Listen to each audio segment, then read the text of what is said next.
So let me help you figure out what $1 million morning looks like, okay? Here we go. Simple rules for a simple $1 million morning. Number one, when the alarm rings, get your ass out of bed. Look, it's your friend Mel. I know. There's a million reasons not to get out of bed. But Mel, it's 30 degrees. It's dark. It's raining. It's cold. It's depressing. I got a lot going on. I stayed up late. I'm exhausted. I'm hungover. I'm tired. My stress is through the... None of that matters. The only thing that matters is, do you keep the promises that you make to yourself? And I know I'm getting philosophical here. We were just talking about the alarm ringing. You know what the alarm is? That alarm, when it goes off, that is a promise that you made. You set that alarm, didn't you? You set that alarm the night before. And when that alarm goes off, now it's time to keep the promise. And how do you do that? I'll tell you how do you do that. You're going to use my 5-second rule. The alarm is going to ring, and you are going to count backwards 5, 4, 3, 2, 1, and then you're just going to roll out of bed. That's it. It's not sexy. It's not fun. I have been getting out of bed this way for 14 years, and I still have to count backwards every single morning 5, 4, 3, 2, 1, because I don't like getting out of bed. I do not have the discipline to get out of bed. If I have the choice any day of the week to lay in a warm, cozy, amazing bed with bamboo silky sheets and my husband sleeping next to me, or roll out of bed into the cold bedroom and start my day, I will choose the warm bed every day of the week. But that's not the conversation you and I are having, are we? We're not talking about comfort. We're talking about simple discipline. We're talking about the promises that you need to start to make. We're talking about doing things that are hard and uncomfortable. Why? Because you deserve to have the life that you want. And sometimes feeling like $1 million for the whole day means you got to feel like shit for about 5 seconds. And that's what it's going to take. And this is also about keeping promises. If you can't rely on yourself to get up when the alarm rings, how the hell are you going to rely on yourself to do the really hard stuff? To have the hard conversation, to blow off the party and work on your resume, to get serious about your songwriting career or the second act that you want to create, or finally meeting somebody who's not got so much childhood trauma that you're their therapist and not your lover. If you can't roll out of bed simply because you said you would, when the going gets really rough, you're going to bail on yourself, which is why getting up when the alarm ring matters. Now, there's a second reason why. So the first reason is you're building a level of integrity. You're keeping that promise. The second reason why I don't want you to sit there and lay in bed and I want you to get your ass out of bed when the alarm rings is because let's just, between friends, talk about what we're doing as we're laying there in bed. Uh, we're looking at social media. We're indulging our anxiety. We're experiencing trauma triggers. We are riding the wave of cortisol and stress hormones that are flooding through our brain and body. We're bemoaning the hangover we feel. We're spinning negative thoughts about the day ahead or the stuff we didn't do or all the regrets we have because we can't remember what happened last night.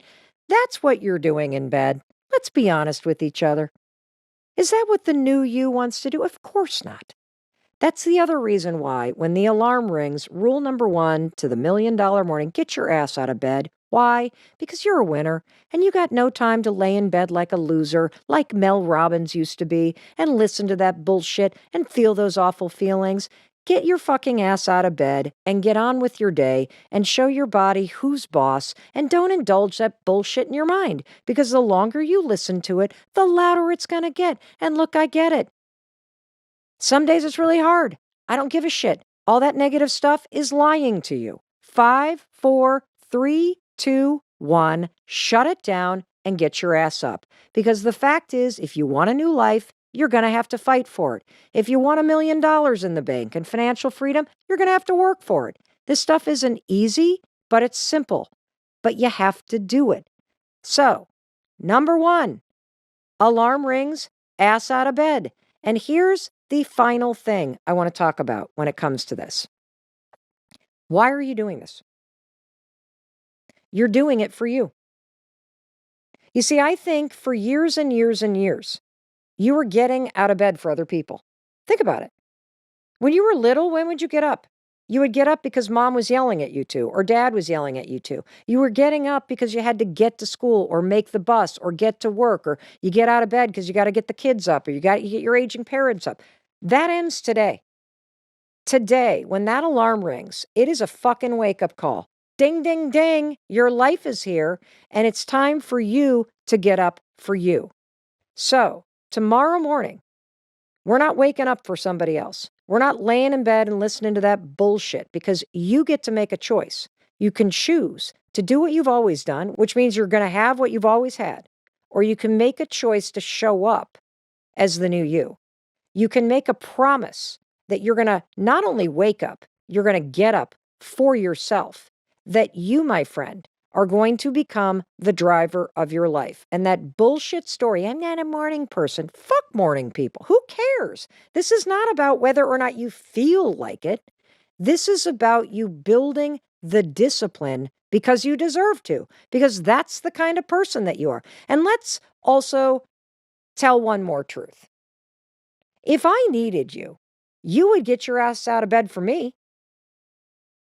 If somebody that you loved needed you to set that alarm an hour earlier because they needed a ride to the airport, or they needed somebody to go to a doctor's appointment, or heck, they just needed you to be there for them, you would do it. And so today, starting today, I want you to do it for yourself. And if you can't do that, then let me tell you the science. Okay? You want to know the scientific reason why you should never hit the snooze button? Let me hit you with some neuroscience here. 2 words: sleep inertia. That's right, sleep inertia. When you hit the snooze button, instead of getting your ass out of bed, you mistakenly create a condition in your brain called sleep inertia. Sleep inertia is a state that your brain gets trapped in for 4 hours after you hit the snooze button. Because here's what happens when you hit the snooze button. When you hit the snooze button, you're awake. And as the alarm turns off, your brain then drifts back into sleep. And here's the thing that researchers have figured out. When you drift back to sleep after you've woken up, your brain starts a sleep cycle. And sleep cycles take 75 to 90 minutes to complete. So when that alarm goes off again in 9 minutes, and you're like, oh my God, like, have you ever noticed you're like in deep sleep when you drift back to sleep? That's because you're 9 minutes in to a 75-minute sleep cycle. That groggy, exhausted, heavy feeling that you have when you hit the snooze button several times and you can't quite get awake and you complain that you didn't get a good night's sleep, that's not a function of how well you slept. That's you and me being an idiot for hitting the snooze button and putting our brain in a state of sleep inertia. Because when you hit the snooze button, your brain is now freaking trapped in a sleep cycle. And it takes your brain, based on research, about 4 hours to get through that groggy ass feeling. So the most productive period of the day, which is the first 2 hours after you wake up, it's when your brain has the highest speed of processing. It's when you're the most alert. You just flushed the best 2 hours of brain power down the frickin' toilet because you hit the snooze button. Why am I so passionate about this? Because I wasted years of my life doing this. I was a chronic snooze button alarm hitter. I was also a chronic all-nighter puller in college. I was chronically late with deadlines. This was prolific in my life. I would always complain about not getting enough sleep. The truth is, I lived in a state of sleep inertia. So take your power back. Whether you're inspired by the science because it's just kind of stupid to do this to yourself once you realize that this is what happens.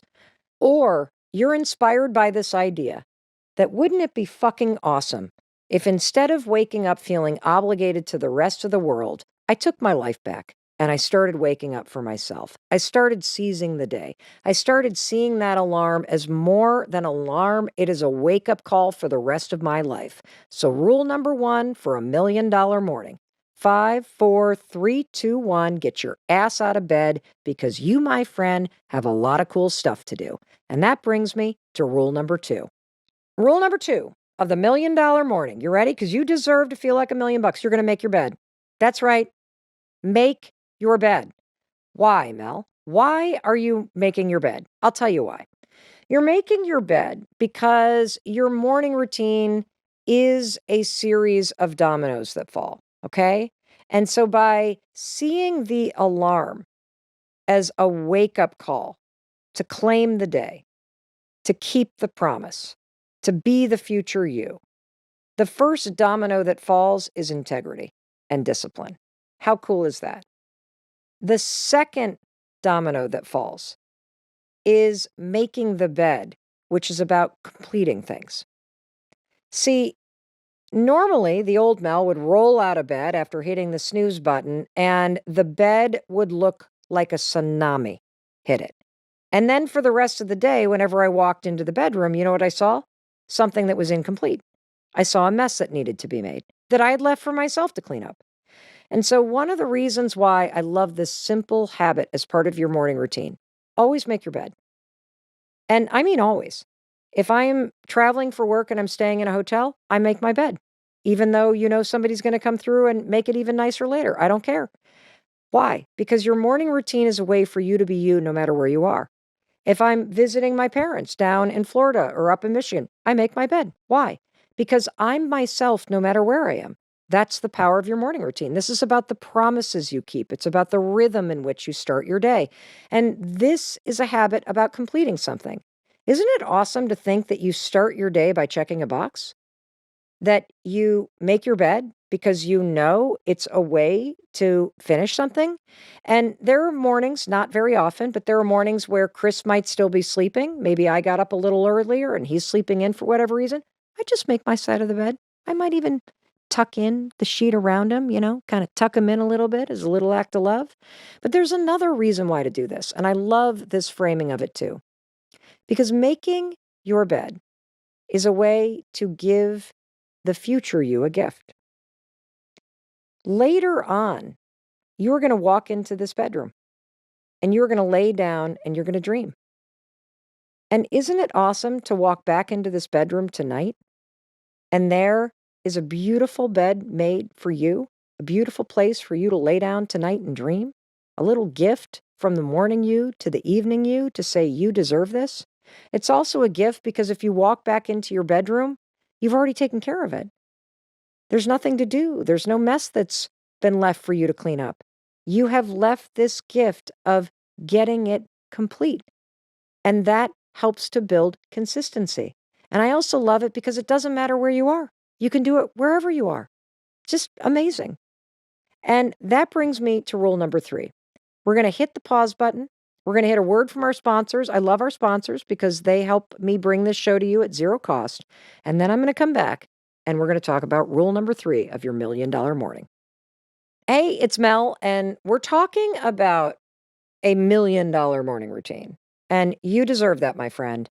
So rule number 1, alarm rings. It is a wake-up call. Your life is waiting. Get your ass out of bed. You got stuff to do. Rule number 2, we're going to make our bed because this is about a series of promises that create a positive domino ripple effect to start your day. And rule number 3, high five habit, baby. You got to get in that bathroom after you brush your teeth and high five yourself in the mirror. Now, I did a whole episode about this, but I'm going to explain it for those of you that are brand new. Here's how we're going to do this. Right after you brush your teeth, and we're going to do it after you brush your teeth because this habit should be paired with something that you already do and you don't even think about. That's called habit stacking, and it's going to help you encode this habit, which is a habit of encouragement, a habit of optimism, a habit of momentum and motivation, a habit of self-love, of self-confidence. This is an incredible science-backed 1-2 punch that all comes down to simply high-fiving yourself in the mirror. So, you brush your teeth. You better brush your teeth. I don't even have to say that as part of your morning routines, because please do not go out into the world with dragon breath or yellow carpet on your teeth. We're not doing that here on the Mel Robbins Show. All right. I'm assuming that your $1 million morning includes scraping the crap off your teeth. So when you're done flossing, brushing, rinsing, spitting, put the toothbrush down. Take a moment. Look the human being in the eyes. You know who I want you to see? I want you to see the future you. I want you to see the $1 million you. I want you to see all your hopes and dreams in the hands of the person in that mirror. And I'll tell you something. That person deserves your support. That person needs your support.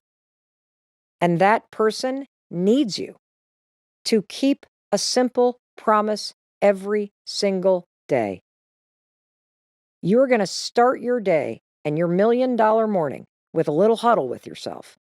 You're going to set an intention with yourself as you stand there after brushing your teeth. This is so grounded in research. You got to get your mind right. You're going to stand there and decide, who am I going to be today? Is today a day about peace, about freedom? Is it a day about momentum, courage? How am I going to show up today for myself? Who am I going to be? And then when you're ready, just like a winning team does, you are going to raise that hand and you are going to high five the future you in the mirror. You are going to send yourself into the game of life, knowing that no matter what happens today, you're a winner. You can do this. You can still win. You are going to do your best. You are going to try. You're going to shake off the bullshit that comes your way. And you're going to get out there and you're going to make it a great day. And the thing that I love about this, and again, I have covered the science in this in the episode that we released called The Most Important Habit You Can Have This Year.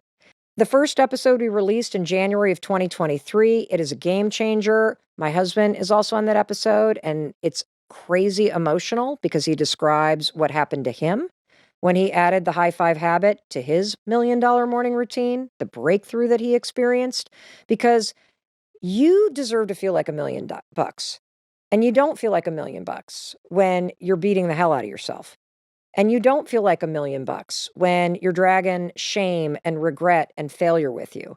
And the high five habit is the science-backed, fast-tracked, research-backed way to plow an entirely new neural pathway and relationship with yourself into your brain, body, mind, and spirit. I'm so passionate about this, but we spent a whole episode on it. So just trust me when I tell you, $1 million morning includes the high five habit. You are going to add a high five in the mirror to your future self and set an intention as part of your morning routine. Alrighty. Rule number 4, move your body and move your mind. Now, I need to say something because I haven't said it yet. And I forget to say this because I just think it's like something you need to do. It's like so obvious.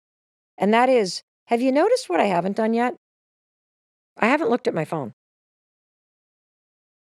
And I want to be very clear about this. You are to get your ass out of bed without looking at your phone. You are to get your ass out of bed before you look at your phone. You are supposed to make your bed without looking at your phone. And you are supposed to walk into the bathroom and wash your face and brush your teeth and do all that stuff and then do the high five habit and send the future you into the day after this awesome huddle and not look at your phone. And I now want you to move your mind and your body without checking your texts and email. Why? Because the second you pick up that phone and you look at a text or an email, you have now put the entire world in front of you. I want you to stop and think about how many people follow you online, even if it's just a couple hundred people on Facebook. Would you want them to walk into your bedroom every single morning? No, of course not. Would you want them to walk into the bathroom as you're standing there without underpants on, brushing your teeth? No. Then why on earth are you letting them do that by looking at your phone? Because that's what you're doing. And more importantly, the second that you look at your phone, you are giving your most important resource as part of your $1 million morning, which is your attention and your intention and your energy to other people. We gotta fucking conserve that shit for yourself. Like your dreams, your energy, your focus, your intention, your attention, you gotta fight to keep that yours. And so, yes, you may listen to something as you move your body, or you may listen to a guided meditation as you move your mind, but do not, under any circumstances, look at your freaking texts or your email, or you screw the whole thing up. It goes from the $1 million morning to bankruptcy 101. Because you just let everybody bankrupt your attention and bankrupt your energy and stress you the hell out before you gave yourself the time you're not going to find the rest of the day. And this is so important because I know a lot of you are like, but I like to do it at the end of the day. Da, da, da, da, da. You can't count on that. The only thing that you can count on is that first thing in the morning, if you get up early enough, you can put yourself first. You can move your body and you can have a mindfulness practice before the rest of the world steps in and steals your time and energy. And so get serious about this. Yes, you can have a longer workout routine at night. Nobody's saying you can't do it twice. I'm just advocating for something based on the research and common sense. And so rule number 4 of the $1 million morning, move your body and move your mind. And I'm talking 10 minutes. There's a brand new study that's been published in the Journal of the American Medical Association that has found that just 10 minutes of power walking every day can add years to your life. And the best part is that walking is fast, it is free, and it is a way for you to achieve better health, a better mood, and even better sleep. Now, what is a power walk? Walk like you're late. That's all you need to do. Based on the research, for 10 lousy minutes. Get outside with your dog, your kids, your spouse, get out on the porch, whatever you can do for 10 lousy minutes. This is so important, not only because 10 minutes of walking like you're late, just briskly walking, it not only adds years to your life, it improves your mood. Mood impacts focus all day. And also, if you can get outside first thing in the morning and bang these 10 minutes out by walking your dog or walking with your kids or walking around the yard or whatever it may be, it resets your circadian rhythm when you see bright light or the outside first thing in the morning. And based on research, that's one of the best ways for you to develop healthier sleep habits. So, 10 minutes physical exercise, 10 minutes of a mindset practice, whether you're journaling, meditating, praying, listening to some sort of calming app, writing out prompts related to mindset that you're trying to develop. Just move your mind, move your body. All you got to commit with the mind is literally a minute. That's it. You're done. And bada bing, bada boom, you have put your mind and your body and your spirit first. And don't look at the phone yet. Don't turn it on the TV yet. Don't check email yet. Because rule number 5, and this is what will make you $1 million. This is what will help you pay off $1 million in debt. It's called the progress principle. The secret to getting big things done is making little progress every day. You want to know how I have accomplished everything that I've accomplished? I make little progress on things every day. And so before you look at your phone, before you look at email, before you let the rest of the world in, take 5 minutes and move the ball down the field on something that's important to you. This comes from research out of Harvard Business School. They call it the progress principle. It is so simple. People who feel like they've made progress on something that's important to them feel more fulfilled. Period. It's not about getting things done. It's about making progress on things that actually matter. So whether that thing that matters is getting the photo album assembled for mom and dad's anniversary, or it's getting the paperwork in for financial aid, for the degree that you want to go get, or making progress is clearing out the back bedroom now that your kids have moved on so that you have a place for the future you to really work on that new book you've been writing. Or maybe it's progress on something like I've been working on, like launching a podcast, slowly chipping away at learning about it, studying it, moving it down the field. 5, 10, 15 minutes a day is all it takes because those little moves add up to major change.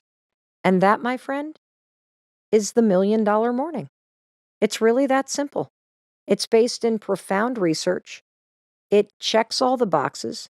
You can add anything you want to it. But what I love about it is no matter where I am, whether I'm home in Southern Vermont, or I'm visiting my parents, or I'm visiting a friend, or I'm sleeping on my daughter's couch in Southie, or I am staying in a hotel. This simple series of 5 promises, it makes me feel like me. It makes me know that no matter where I am and what's going on, I know I can rely on me. Because every single day when that alarm rings, I keep that promise to myself.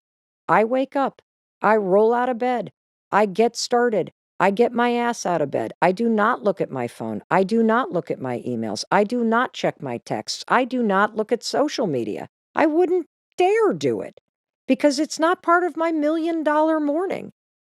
I then go and make the bed. Why? Because it makes me feel like $1 million.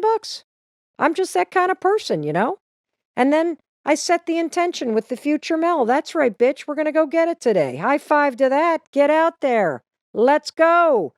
And that high five, it washes away the worry. It jacks me up. It makes me feel a little bit more like I'm up to something. Let's do this thing at 54. I feel kind of cool. Not going to lie. Got to make time to move my body and my mind. 10 minutes. You got 10 lousy minutes. I still haven't looked at my messages or my emails. Not going to let it bankrupt me. I am on a $1 million roll, and then I got to move the ball down the field. That's it. That's it. That is it. And I'm serious about this. I want you to try this $1 Million Morning, and I want to help you get started. So if you want some help, let me kick your ass. Well, I'll actually just encourage you. Join my free 5-day challenge.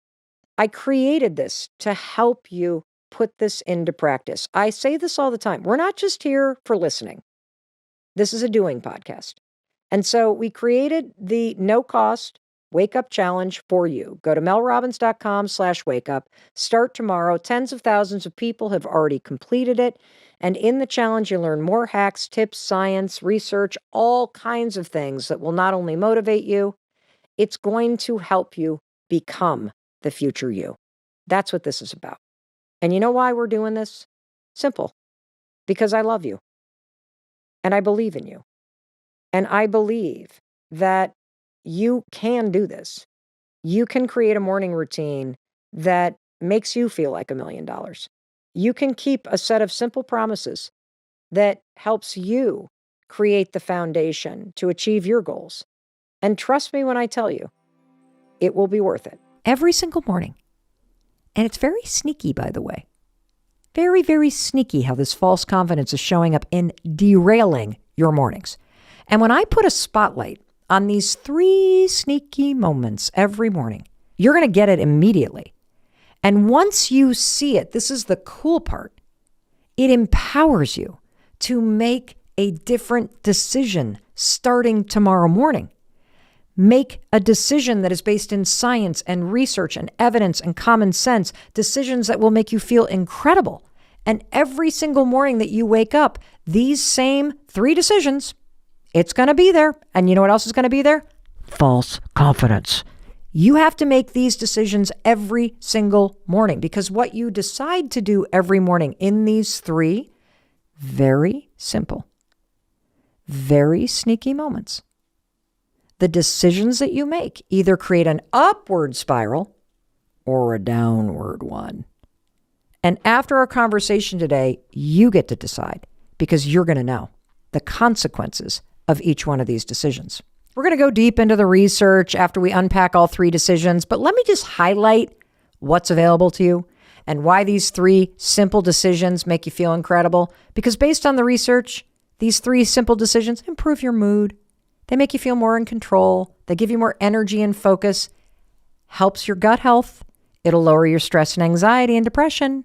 It supports you in getting a better night's sleep at the end of the day, and it helps you wake up and feel more energized and present and boost your mood. How freaking cool is that? And so here's what we're going to do. I'm going to set up each one of these 3 decisions kind of the same way that I set up the scenario earlier, where your friends are wanting you to stay out later, where I want to put you right at the scene because I want you to really stop and consider these moments and the decision that you have to do something or not. These are not life and death decisions.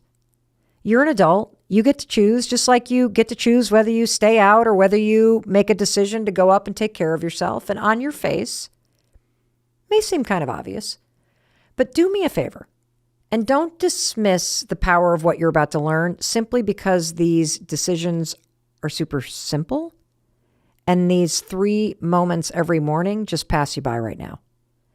I want you to really understand the depth and the implications of each one of these 3 decisions, whether it's a positive implication or the negative implication, because I think it's a mistake to not make these decisions.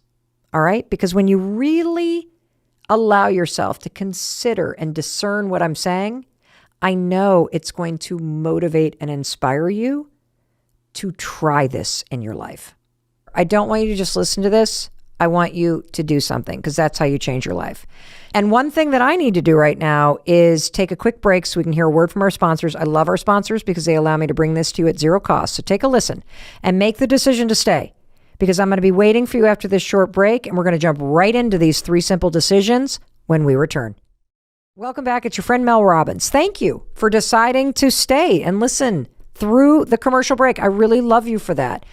You and I are talking about the 3 simple decisions that you need to make that are going to help you feel amazing. The first decision that you need to make in order to feel incredible is what you decide to do when the alarm rings every morning.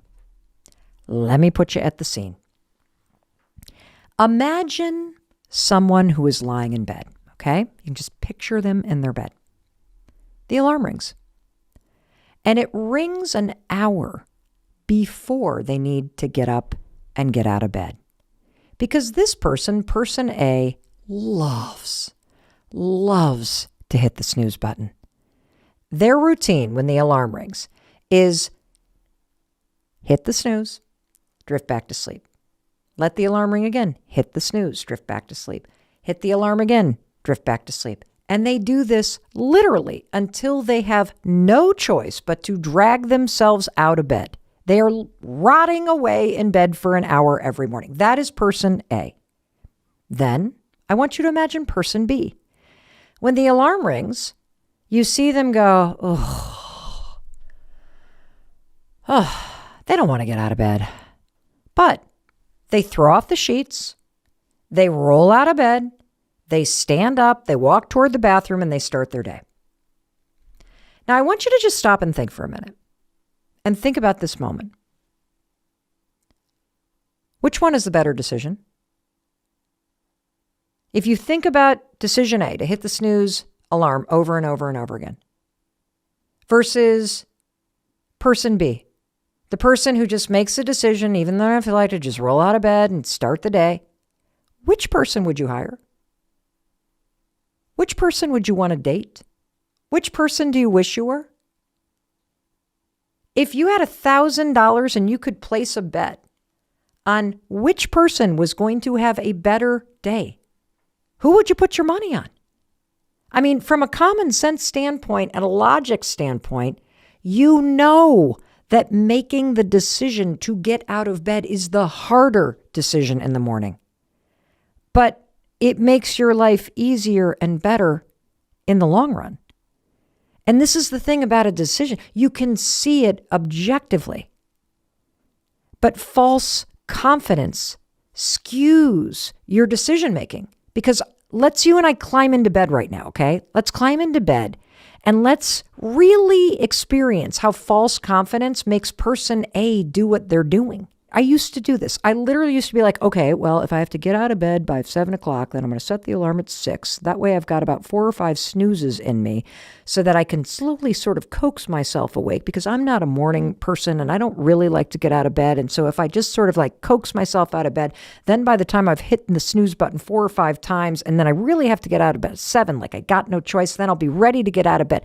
When you're that kind of person, when you set the alarm an hour earlier than you need to wake up because you know you are so bad at waking up that you've got to hit the snooze button that many times, are you making your life easier? No. Think about what it feels like to be in that bed with me right now. Because every time that alarm rings and then you hit the snooze button and then you drift off to sleep again and then the alarm goes off, you have to go through that whole process of, oh my God, awake, and then the resistance, and then the hitting the snooze, and then the falling back asleep, and only falling back asleep for 9 minutes, and then the alarm goes off again, and then, oh my God, here we are in this. And yet, we're in that bed, right? And the alarm goes off. And here's the false confidence.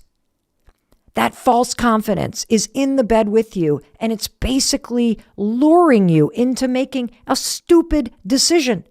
Because somehow, as you're laying in bed and you know that hitting the snooze button 4 times and rotting away in that bed for an hour, that it is not magically setting you up for success, of course you know it's impacting your mood and your productivity and your sense of control, and it makes you feel terrible. But false confidence kicks in and you literally believe that this is the best way for you to get up, that this is the great idea. Oh, starting the day with a decision to procrastinate, getting out of bed, that's a good idea. I wouldn't recommend it to a friend or to my sibling. I wouldn't want to hire somebody or date somebody who starts their day like this. But for me, my false confidence is telling me that this does not impact me. And I say this because this used to be me. I used to be person A. Not only did I not feel motivated to get out of bed, I deluded myself into thinking that this wasn't a big deal.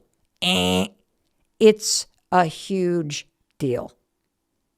The decision that you make when the alarm rings every morning is a huge deal.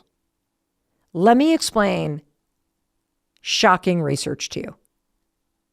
Laying in bed increases anxiety and depression 5-fold compared to pushing yourself out of bed when the alarm rings. This is research-based.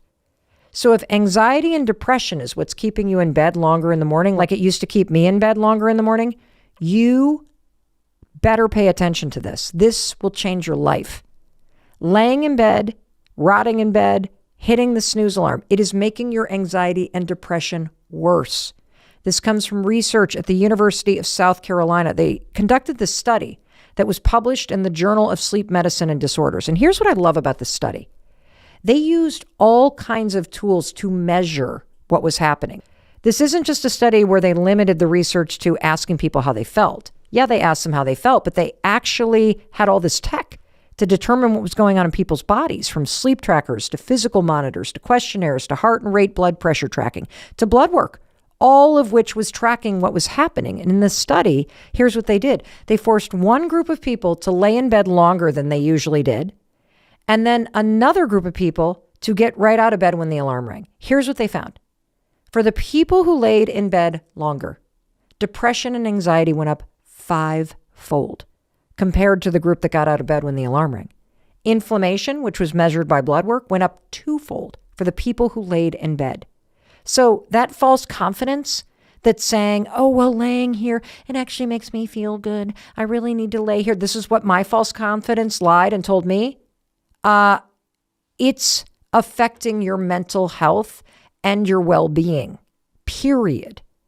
Making the decision to get out of bed when the alarm rings improves your mental health. It improves your well-being. It has such a positive impact. It actually lowers inflammation. And let me hit you with another piece of research. If you're somebody that's a chronic snoozer, Research shows that you waste 4 work weeks a year by snoozing. This comes from a study that was done by researchers at the University of Notre Dame. It was published in the prestigious Sleep Journal from Oxford University Press. And this study, it is the jackpot of snoozing information. It is the biggest study ever done on snoozing. They had people in the study wear wearable technology for over a year. And there's so much to unpack from this study that I'm going to do an entirely separate episode on the topic of rotting in bed and snoozing, because this is a thing and I really want to dig deep into the research. But for the purposes of the decision I want you to make starting tomorrow, the decision to wake up when the alarm rings and get out of bed, I want to share one key finding. The average time that people spend snoozing before they get themselves out of bed is 26.93 minutes. That's 27 minutes. That totals 164 hours a year. That's more than 4 work weeks of time. This is proving my point that an easy decision in the moment, which is to stay in bed or hit the snooze button, makes your life hard. But a hard decision to get out of bed when the alarm rings makes your life easier.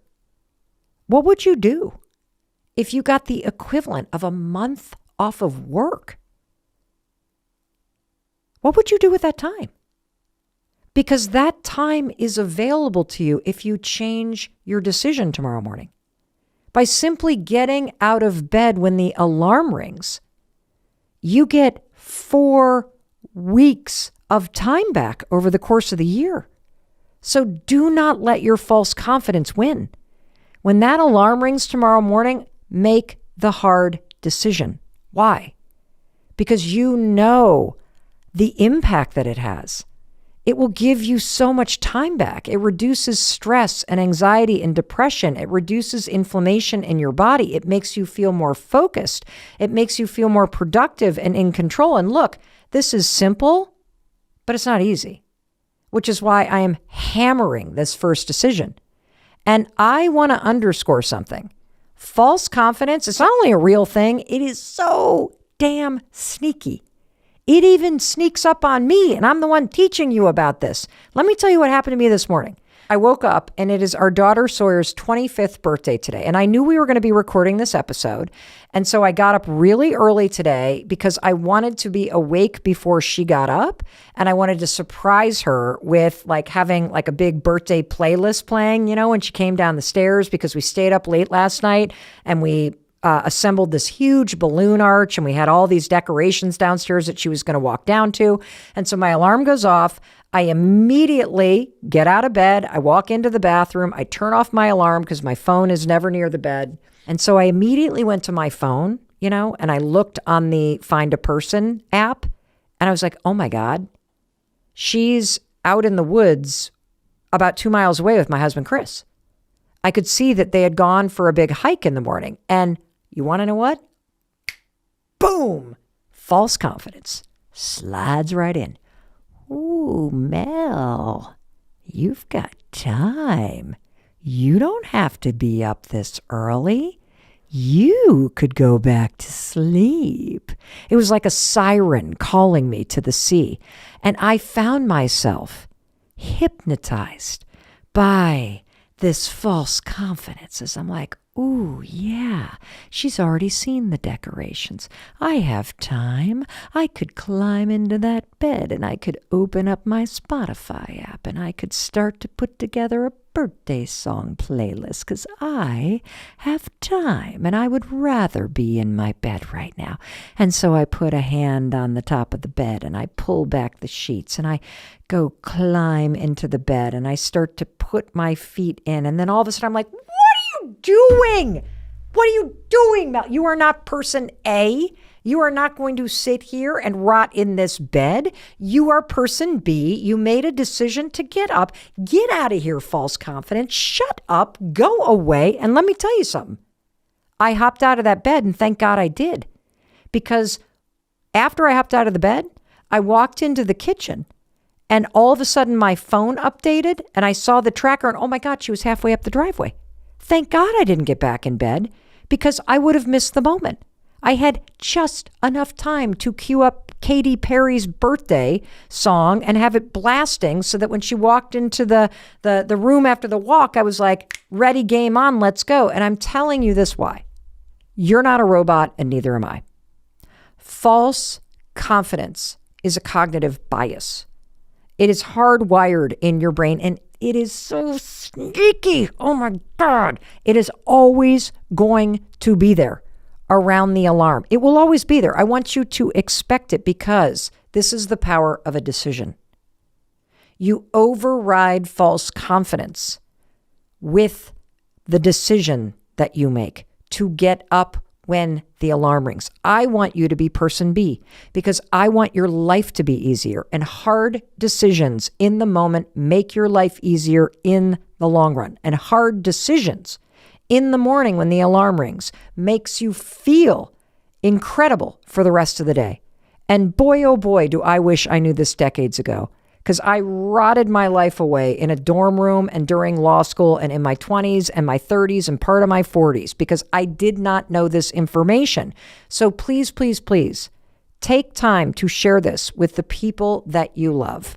All right, stay where you are, okay? Because coming up next, decision number 2. It's all about what you look at first thing in the morning. I cannot wait to tell you what it is. But first, I want to give our advertisers some love because they support this show, and I'll be waiting for you after a short break, so stay with me. Welcome back. It's your friend Mel. I'm so glad you are still with me. We have covered decision number 1 of the 3 simple decisions that you need to make to feel incredible. And that decision, get up when the alarm rings. Do not rot in bed. Do not hit the snooze. Grab those 4 extra weeks of time. Feel good. Feel in control. I know you're like, I'm on it. I'm trying it. Let's go to number 2. All right. Let's talk about the second decision that you need to make in order to feel incredible. Natural light before artificial light. Let's say it again. Natural light before artificial light. What does that mean? I'm glad you asked. That means as soon as you get out of bed, when the alarm rings, do not stare at your phone. Instead, get outside as soon as possible and get exposure to natural light before you saturate yourself with the artificial light and the crap on social media that's on your phone. And let's start with the common sense reason why this matters, and then we're going to jump into the deeper science. So let's go back to person A and person B. Remember person A? That's our snoozer. That's our bed rotter. That's our person that is wasting 4 hours a week, just hitting the snooze button. That's the person that's making this major mistake. And person B, the person who doesn't feel like it, but 5, 4, 3, 2, 1, gets out of bed when the alarm rings. In this scenario, I want you to get natural light before artificial light, okay? Let's talk about person A and person B. Person A, based on the research, is 89% of the human beings on this planet. Within 10 minutes of waking up, you are staring at your phone. And so I want you to just visualize this, okay? I want you to imagine somebody who's finally gotten out of bed. This is person A. And as you watch them, what do they have in their hand? They have their phone. And what are they doing with their phone? Oh, they are just staring at their phone. Their neck is cranked down. They might even be laying in bed looking at their phone. They're drinking their coffee looking at their phone. They're walking around and brushing their teeth looking at their phone. They're staring at their phone. They're watching the lives of influencers and celebrities. They're replying to emails to their boss while they're in their underwear. They're brushing their teeth as they're checking on the headlines in the news. That's person A. Now, person B, notice what they're doing. They've gotten up when the alarm rings. They've turned off the alarm on their phone. And they've either set their phone down and walked out of the room, or they've put it in their pocket and they've done something interesting. They walked outside. And you see person B sitting on the porch. They're listening to the birds, or maybe you see them taking a short walk around the block. They're getting natural light exposure, not saturation from their phone. They're just present in the moment. And let's go back to logic and common sense. Who's making the better decision? Person A, who's mainlining artificial light and social media? Or person B, who's taking a moment to get natural light exposure and to be outside for a minute? Which person would you hire? Which person would you want to date? Which person do you wish you were? If you had to place $1,000 bet on who is going to have a better day, who's going to feel better, where would you put your money? Obviously, it's person B. You're a smart cookie. Common sense tells both of us that the person who gets exposure to natural light is way better off than the person who just saturated their brain with artificial light and all of the garbage that is on their phone. See, person B is making a decision that is empowering. Person B is making a decision that puts them in control. And person B is also making a decision that has extraordinary benefits for your mental health, for your physical health, for brain functioning. It helps you sleep better at night. And look, I know I'm being harsh around person A. You want to know why? Because I have been person A. For most of my life, I've been person A. And the thing that's crazy about this habit, right, and this decision that you make in the morning to look at your phone first thing, it is literally the first thing that you're looking at, is that you know it's not good for you. And if you are one of the many small business owners or entrepreneurs who listen to this podcast, I know you're person A because your business is your phone. Or if you're a high schooler or a college student or a graduate student, I also know that you're person A because you have grown up literally in a world where the phone has been in your hand and it is your relationships. And I get it. It used to be me too. But I want to come back to the power of your decisions. This is a moment that has a huge impact on how you feel and on your life and on your brain every single morning. And you're in control of this decision. And so I'm not just going to appeal to logic and common sense here with you, because this decision to not look at my phone and instead to make it a priority every single morning to get outside and get exposure to natural light for just a minute or two. That's all that it takes, instead of saturating myself with artificial light and artificial information and artificial emergencies and priorities. This has been a game changer. It has made me more successful, more productive, happier. It makes me feel like I am in control, which is why it makes me feel incredible. And it's going to make you feel incredible too. And there are two reasons why. The first one is your attention. When you make the decision every morning to get natural light exposure, instead of saturating your brain with all of this artificial information that is on your phone, you maintain control of your attention. Just stop and think about this. If you look at your phone, what's on your phone? It's things that influencers want you to buy. It's the lifestyles of celebrity. It's headlines that news organizations want you to pay attention to and to get upset about. It is emails and emergencies from work that are not important at this very moment. The second that you look at your phone, all of that artificial information goes to the front of the line in your brain. You just gave away, without even thinking about it, the most important commodity that you have, which is your attention. I want you to make a decision to own your attention. And the way that you do that is you prioritize natural light and you do not have your phone on you. Because when you step outside and you awaken your five senses, even if you're just standing on the porch, even if you just walk around the block, even if you just stick your head out a window, for crying out loud, your senses come alive. You have a chance to take a breath. You warm into the day. It boosts your mood. It allows you to think for a second and get present about what matters to you. You're putting yourself first by making the decision to not saturate yourself with artificial light and artificial information that doesn't matter.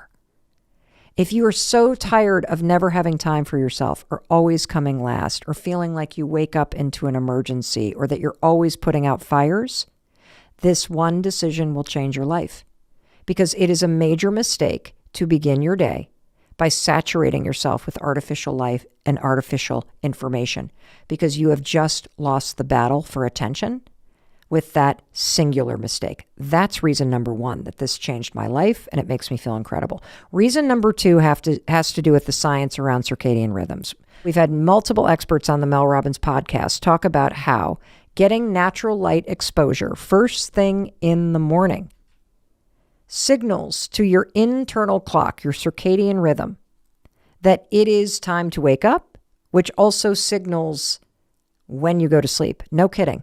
Getting natural light exposure first thing in the morning helps you sleep better at night because it is part of you stimulating the circadian rhythm in your brain. That is why this is such a powerful, powerful decision that will make you feel incredible. And sure enough, I told you that our daughter was out taking a walk with Chris this morning. My husband Chris, and I take a walk almost every single morning. I was not with them this morning because I was planning a little surprise. But when I saw them, I said, so how do you feel after taking the walk? And sure enough, she reported exactly what the research says. When you get outside and you expose yourself to natural light and you start your day without the artificial light and the artificial information, you allow yourself to get present. What do you feel? You're going to be in a better mood. You're going to be more present. You're going to feel more in control. You're going to be more energized. You're going to be calm. You're going to be clearer about your priorities. You're going to feel like you've put yourself first. And that's exactly what the research says you will feel, which is why when you make the decision each and every morning to step into the natural light, you will feel incredible. And that brings me to the third decision. I want you to pour yourself a glass of water before you pour yourself a cup of coffee or tea. Let me explain this. What's the very first thing you drink in the morning? It's most likely a big cup of coffee or some tea. And the first thing that you drink in the morning, this is a very important decision. Just consider the word we use for the first meal of the day. It's breakfast. You're breaking the fast. Break fast. In other words, the food that you're eating breaks the fast from overnight when you were sleeping. I want you to extend that same thinking to the first thing that you drink every morning, because you're probably making the same mistake that I did. Instead of drinking something that helps you, that makes you feel incredible, that helps you focus, you're probably making the mistake that I used to make. And that is the very first thing that I used to drink every single morning was a giant cup of coffee, usually with artificial sweeteners and a creamer. I mean, the more it tasted like candy, woohoo, the faster I drank that puppy. And then, I had the audacity to stand there after I would have a big cup of coffee on an empty stomach and break out into a sweat. My anxiety would spike, and then I'd start to get the shakes. And if I were going to an exercise class and I'd feel like throwing up, and then I'd always be running to the bathroom, and I had the audacity of being like, oh, I wonder what's wrong with me. Oh, do you think it could have been that gigantic cup of Java lava that you just shoved into your stomach and spiked your anxiety, Mel? I mean, give me a break. And this is where false confidence comes in. You know that army crawling your way to the coffee maker and slamming down a big cup of coffee because you're tired, it's not good for you. But somehow you convince yourself that you need it, that you're tired, that you can't wake up without your coffee. How many times have you said, oh, I'm really sorry, I haven't had my coffee yet, that's why I'm not thinking straight? I used to say that for years. In fact, I wore it like a badge of honor.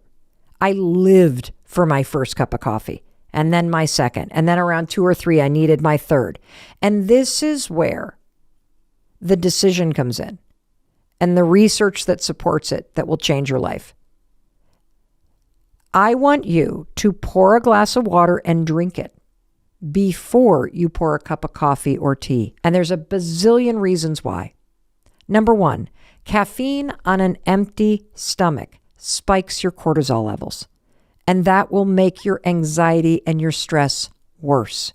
And I am sure that it is not helping your gut health. But the second reason, and this is really the game changer. The second reason is you think that caffeine helps you wake up. Believe it or not, caffeine, first thing in the morning, makes you feel more tired, not awake.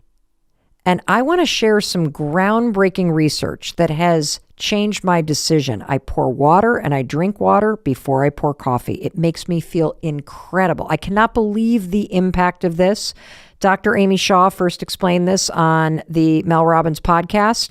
Yes, I still drink coffee, but I have made the decision to pour water and drink it first. And I make the decision to not have coffee until about 90 minutes after I wake up. And here's the crazy thing. Not only am I more awake and alert and my mood is better and I don't have anxiety now that I do this, I never experience the afternoon slump. And I used to be so predictable. 2 p.m., need some coffee. I don't feel that anymore. This is research that you need to understand that will change your decision and will have you pour water and drink water before you have a cup of coffee. And it is research around something called adenosine. Adenosine is basically a chemical in your body that signals to your brain that you're really sleepy. So when you have a lot of adenosine, you feel sleepy. And during the day, adenosine starts to build up in your body. And it reaches the highest levels right before you go to bed. Okay? And there's a reason why adenosine is building up all day. And the reason why is because the adenosine kind of signals that it's time to go to bed and you're feeling really sleepy, And as you're sleeping, that adenosine level, it starts to reduce in your body. Why? Because you're sleeping. You don't need the adenosine anymore because you're actually falling asleep. But here's the thing. When you wake up in the morning, you still have a little bit of adenosine in your system, according to the research. That's why when you wake up, it's one of the reasons why you still feel kind of groggy. It's like the adenosine. And based on the research, it takes about an hour or two after you wake up for the adenosine to truly leave your brain and to drop down to like zero, okay? Here's where the caffeine comes in. And this is really important because it's based on research. Again, Dr. Amy Shaw, who appeared on the podcast, shared this with you and me. The moment you have caffeine binds to the ends of the neuroreceptors in your brain, and it prevents the adenosine from truly flushing out of your system. Basically, caffeine, first thing in the morning, traps adenosine in your brain. And so when you have caffeine and you trap this sleepy chemical in your brain, and so you're okay for about an hour or two, and then what happens? The caffeine wears off. What happens to the adenosine that's in your brain? It now is in your system, which is why you feel a little bit of a slump and you need another cup of coffee. So the caffeine isn't making you feel awake. The caffeine is blocking the adenosine from leaving your brain. And now the adenosine is back in your system, which is why you're constantly chasing more caffeine. It's freaking unbelievable. And so here is the advice based on neuroscience and medical research. It's so incredible. Delay caffeine for an hour or two every morning.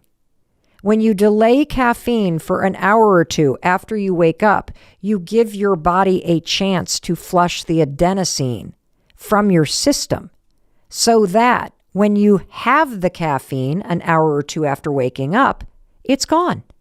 It can bind to the neuroreceptors in your brain, no problem. And here's what happened for me. This is so cool.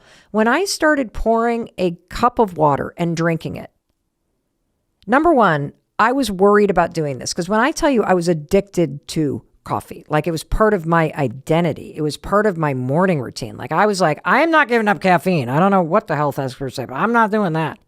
I didn't think I could do this. I had a cup of water and the glass of water fills you up a little bit. It's way better for your gut. Kind of helps you wake up a little bit. It's way better for when you're exercising, if you exercise first thing in the morning like I do. And then I started to notice literally within 3 days, I went from a person who drank 3 or 4 lattes a day or cups of coffee and always battled an afternoon slump every single day to being a person who has a cup of coffee around 10 o'clock in the morning. Half the time I don't even finish it. And I never crave another one. And I never have an afternoon slump. It's like magic, only it's not because it's science. And here's the problem. As you're nodding along, guess who is going to be there tomorrow morning? When you wake up and you go outside and you get your natural light exposure and then you go straight to the coffee maker, your false confidence is going to be going, oh, come on now. You did the other two things. You do not need to do this one. You are not a morning person, woman. You have got to have your cup of coffee. You cannot jump on that Zoom meeting at work or drive those kids to school or say hello to your partner. You cannot do this without the caffeine, that adenosine, sleepy stuff. That does not apply to you. Your brain is not like anybody else's brain. Your brain does not work like that. Your brain needs caffeine. I don't know about that adenosine thing, that sleepy stuff thing that Mel Robbins was talking about, but that does not apply to you. You are going to tank if you do this. I'm not kidding. Tell that false confidence to take their caffeine addiction somewhere else. You, my friend, are going to use the science. You are going to make a different decision. You're going to try this for 3 mornings. Pour a cup of water before you pour a cup of coffee or tea. Drink your water and delay the caffeine intake for at least an hour and see what happens. Because if you make the easy decision and you do what you always do, and you let your false confidence convince you that you're the only human being on the planet that this doesn't apply to, you're actually creating that afternoon slump. Do not do that to yourself. Make the harder decision. Pour the water before the coffee, and you make your life easier. Because you're using science to make your brain work better, to boost your focus, to take care of your gut, to lower your anxiety, and to take control. And that will make you feel incredible. That's the 3 simple decisions. Get up when the alarm rings. Get natural light exposure before you saturate yourself with artificial light and artificial information. And drink water first thing in the morning before you pour your coffee. These 3 decisions will make you feel incredible. And you know what else will make you feel incredible? Sharing this with everyone you know. Empowering other people. I wish I had known this in my 20s. Heck, I wish I knew this in my 30s and my early 40s. Sharing this research with our kids, it's made a huge difference in their lives. Sharing this research with my team has made a huge difference in their lives. And one more thing. In case no one else tells you today, I wanted to be sure to tell you that I love you and I believe in you and I believe in your ability to create a better life and to make better decisions. In fact, these 3 decisions will make you feel incredible, and you deserve that. Today's topic is something that on its face, it seems really obvious, but I didn't really get serious about this topic until, my God, a few years ago, really. And the topic that I'm talking about is your morning routine. And I love this topic because it is an example of how you can apply what we've already been talking about in the first 30 some episodes of the Mel Robbins podcast. Whether you've listened to the Mindset Reset or the conversations we've had with experts about anxiety or healing, or maybe you've dug into the very popular episodes that we've done about habits and motivation. Even when I talk about topics like manifesting, you're starting to get that Mel is one of these people that is very, very intentional about what she does, about what she says. And the reason why I'm that way is because you're not going to change your life by accident. You're not going to become happier by accident. You're not going to become healthier by accident. You're not going to make the money that you deserve by accident. When you make a decision that you deserve more, that you're going to do the work to create a better life, that singular decision will change your life. And what we're going to do today, and I'm so freaking excited about this, is we're going to basically put everything that we've been talking about for several months here on the Mel Robbins podcast into action. And we're going to do that by talking about why a morning routine is so important for your success. And I'm going to start this conversation today by talking about the single biggest hack that has helped me create a rock solid morning routine. In fact, I call my morning routine the $1 million morning because it makes me feel like $1 million when I follow my morning routine. And the structure of a great morning routine is what helps me make millions of dollars. And so, what is the hack that has helped me create such a powerful morning routine? Particularly when your friend Mel Robbins is not exactly a morning person.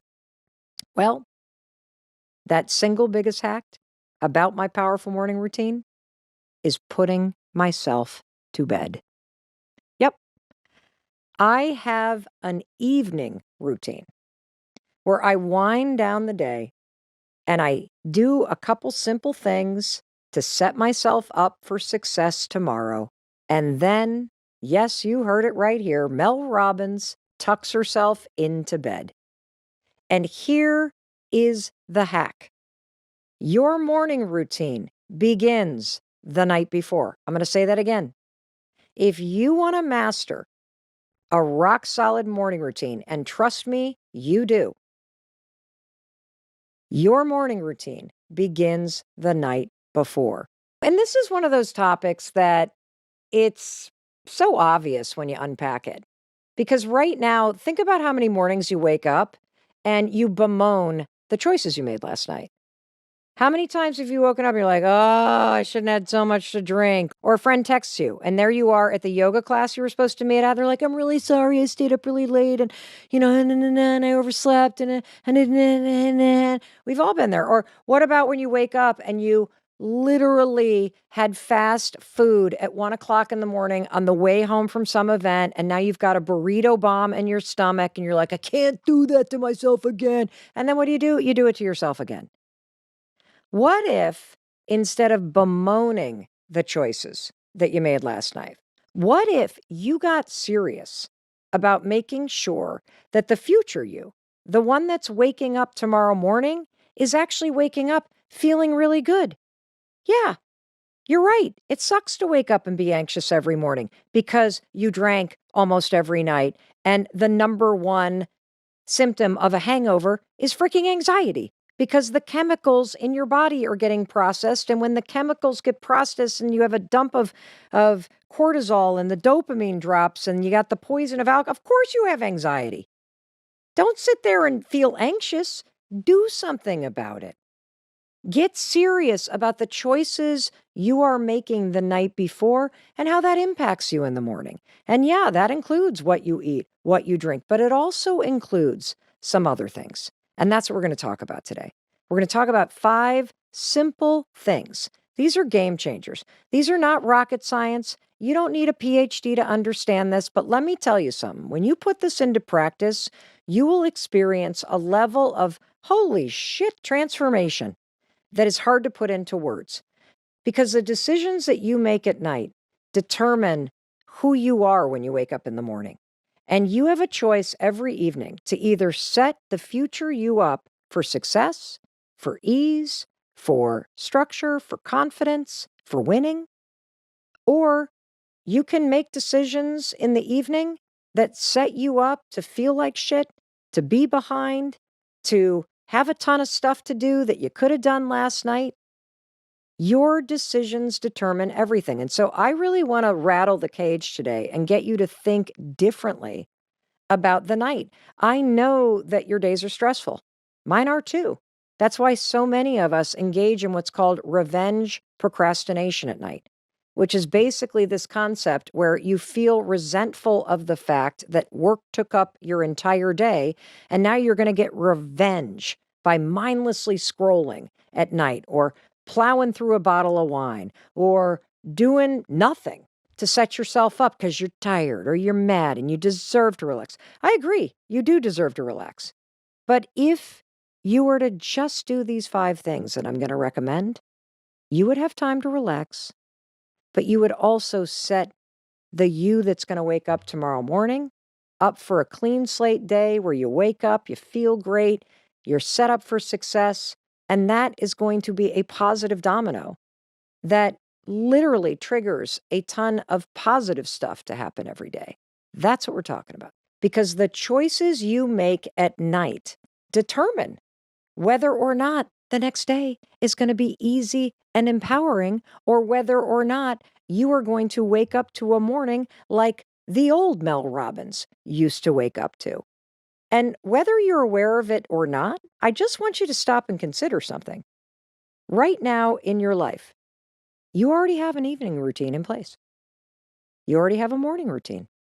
And today, because the big hack is understanding that a great morning routine starts the night before, you and I are going to focus on your current evening routine. And I, as your friend, am going to challenge you to change it. So let's do a quick experiment. Okay? I want you just to stop, think about the night in front of you, and be honest. What does the average evening in your current life look like? I'll go first because back when I was really struggling, the old Mel, I now realize how much my evening routine was contributing to the fact that I was struggling so much.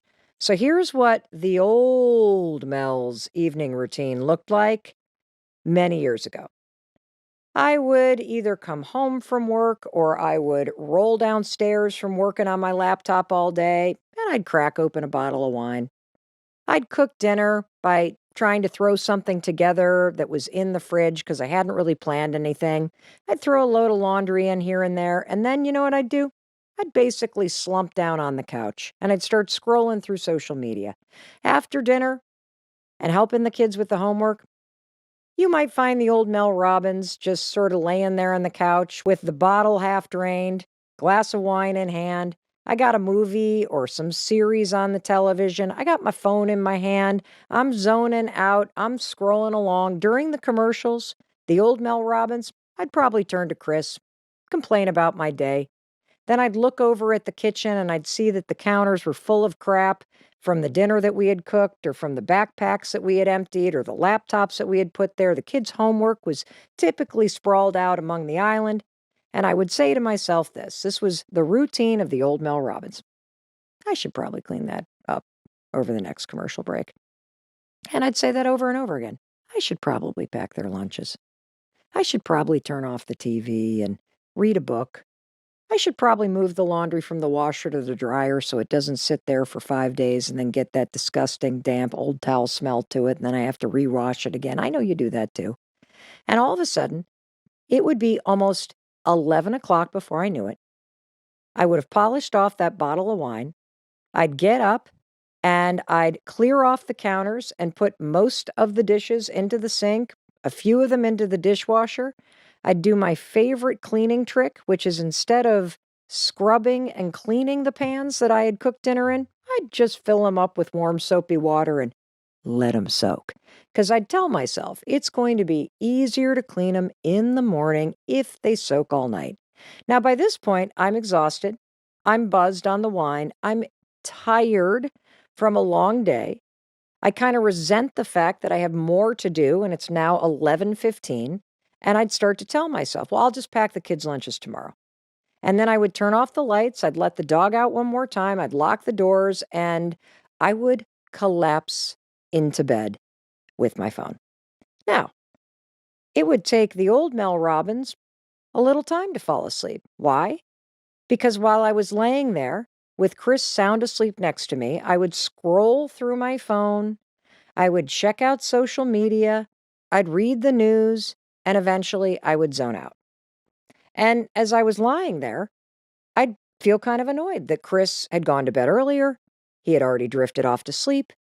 And at some point, I'd realize, oh my God, it's like almost 1 o'clock in the morning. How did it get so late? For all my fellow procrastinators out there, you know, those of us who pulled all-nighters in college, who thought tomorrow is a great day to pack the bags, to start my workout routine, to clean up the kitchen, to set myself up for success. Tomorrow is the day when the new me will emerge from my beauty sleep tonight. I will shake off that hangover from the bottle of wine that I've had. I'll pop a couple Advil and I will make a fresh start. Tomorrow is the fresh start. That was the old Mel Robbins. I used to have all kinds of stories about myself for why it is that, I just couldn't get my act together. Oh, it's just so hard for me to wind down after a long workday. I have trouble falling asleep. I need a glass of wine or two or three or four in order to relax and to fall asleep. And, I'm just not a morning person. That's why I can't get up earlier. I don't know why I wake up and I feel anxious and slightly hungover, but, I'm just not the kind of person that ever just springs out of bed. And I got so much work that I just want to relax at night. What's the big deal? And the problem with this is that my nights did not set me up to have a relaxing morning. Let me tell you what the old Mel Robbins life was like. Thank God Chris is not on this episode because he would really describe it in a way that makes me feel like a loser. I would set several alarms on my phone. The first one to go off at 5:45, but that's not actually when I'm getting up. That's just alarm number one. And then I'd set another alarm for about, 6 o'clock. And then I'd set another one for 6:15, and then another one for 6:30, and then another one for 6:45, which was kind of the time that I felt like I needed to get out of bed because that's only 45 minutes to get 3 kids out the door and lunch is packed and everything cleaned up. But I'd usually honestly roll out of bed at the last alarm, which was like the emergency alarm, which was 7:15. Sound familiar?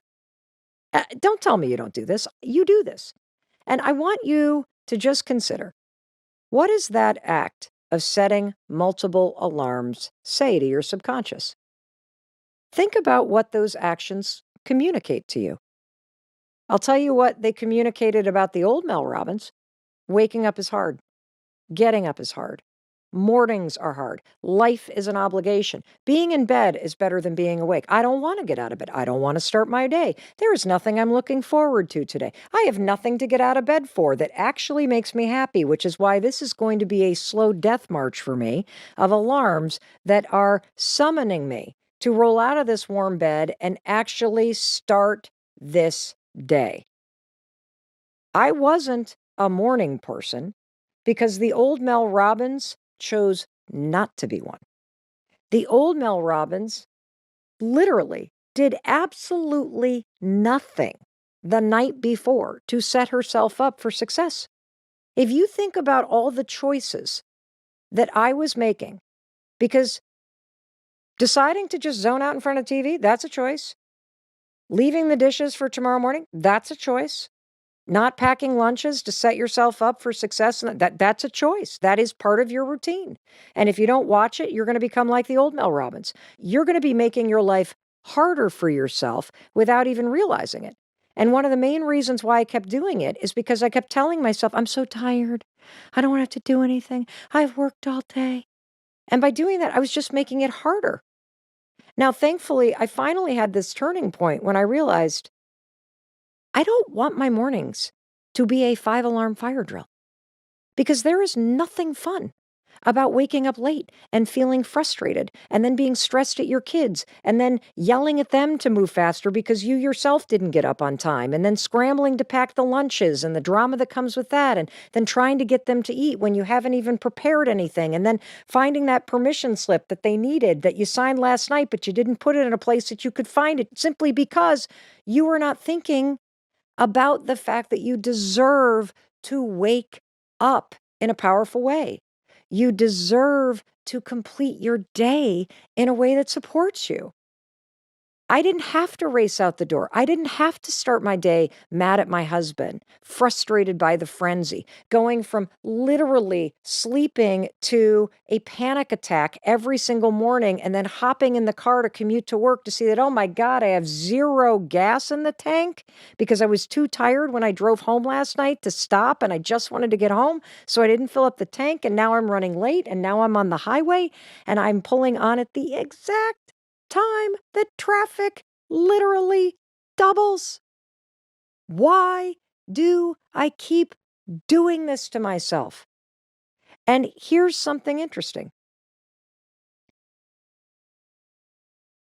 Doesn't it make sense that if I start my day like that, I'm probably making myself more stressed and tired all day long? That crazy morning is like a domino that falls. And it triggers more stress and more being behind and more draining energy so that you're constantly feeling like you're always reacting because you are, because you set it up that way. I know this because I lived it for years. And I just kept saying all the disempowering thing. Why can't I be like it? Why don't I have discipline? Why don't I do this? And I didn't understand how to break this down in a way that not only makes sense, but it's supported by the research. And I think I was rolling home completely spent, not because work was long, not because the day was stressful, but because my entire experience of waking up and starting the day had started that way. That I was looking forward to that bottle of wine the second the kids got on the bus because I had spent the 45 minutes I was awake running around like the Tasmanian devil. And I'm here to tell you, there is an easier way. And that brings me back to this hack. You can make this easier. You can be a different person. Your morning routine is everything when it comes to success and happiness and putting yourself first and finding the time that you deserve to focus on what matters to you. And that incredible morning routine has to begin the night before. That's the hack. And that's what changed everything for me. I am not the old Mel Robbins. In fact, just describing what my life used to be like is giving me a stomach ache when I think about how much unnecessary stress and drama I created for myself, for my kids, for my husband. It wasn't fun for anybody. And so I'm not like that anymore. I am a completely different person because I decided I wanted to be a completely different person. And you don't have to be a Navy SEAL. You don't have to be a competitive athlete. You don't have to run $1 billion company to understand that setting yourself up the night before is the secret to waking up and having a great morning. And when you have a great morning, it's easier to have a great day. That's how this builds. And so that's what we're going to talk about. How do you end the day? How do you wind things down and put yourself to bed? I want you to stop and think about something. You already have a routine about how you shut down your house or your apartment. Think about it. Do you ever go to bed and not lock the door? No. Do you go to bed and turn the lights off? Of course you turn the lights off.